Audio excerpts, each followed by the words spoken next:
ഒട്ടുമിക്ക പേർക്കുമുള്ള ഒരു ഡൗട്ടാണ്, സ്ട്രെസ് ഇത്ര വലിയ പ്രശ്നമാണോ? സ്ട്രെസ് എന്താണ് പ്രശ്നം ഉണ്ടാക്കുന്നത്? എല്ലാവരും അനുഭവിക്കുന്ന ഒരു കാര്യമല്ലേ സ്ട്രെസ് എന്ന്. എന്നാൽ സ്ട്രെസ് നമ്മുടെ ബോഡിയെ ഒരു ഫൈറ്റ് ആൻഡ് ഫ്ലൈറ്റ് മോഡിലോട്ടാണ് എത്തിക്കുന്നത്.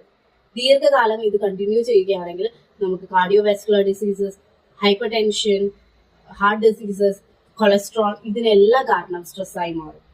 എന്നാൽ സ്ട്രെസ് ആണോ ശരിക്കും പ്രശ്നം എന്ന് ചോദിച്ചാൽ അല്ല. നമ്മൾ സ്ട്രെസ്സിനോട് കാണിക്കുന്ന ആറ്റിറ്റ്യൂഡാണ് വലിയ പ്രശ്നമായി തീരുന്നത്. അതുകൊണ്ട് തന്നെ പ്രോപ്പറായിട്ട് സ്ട്രെസ് മാനേജ് ചെയ്യാൻ പറ്റുകയാണെങ്കിൽ കുറേയൊക്കെ ലൈഫ് സ്റ്റൈൽ ഡിസീസസ് നമുക്ക് ഒഴിവാക്കാൻ പറ്റും. അതുകൊണ്ട് തന്നെ സ്ട്രെസ്സിനെ എങ്ങനെ മാനേജ് ചെയ്യാം എന്ന് പഠിക്കുകയാണ് നമ്മൾ വേണ്ടത്.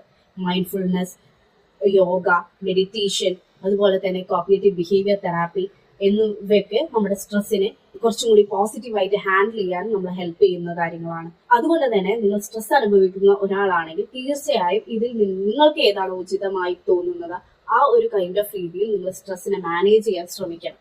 അല്ലെങ്കിൽ നിങ്ങൾക്ക് സ്വന്തം മാനേജ് ചെയ്യാൻ പറ്റുന്ന ഒരു സിറ്റുവേഷൻ അല്ല എന്ന് നിങ്ങൾക്ക് തോന്നുന്നുണ്ടെങ്കിൽ നിങ്ങൾ തീർച്ചയായും ഒരു സൈക്കോളജിസ്റ്റിനെയോ അല്ലെങ്കിൽ സൈക്യാട്രിസ്റ്റിനെയോ കണ്ട് ഉചിതമായ രീതിയിൽ തന്നെ സ്ട്രെസ് മാനേജ് ചെയ്യാൻ നോക്കണം.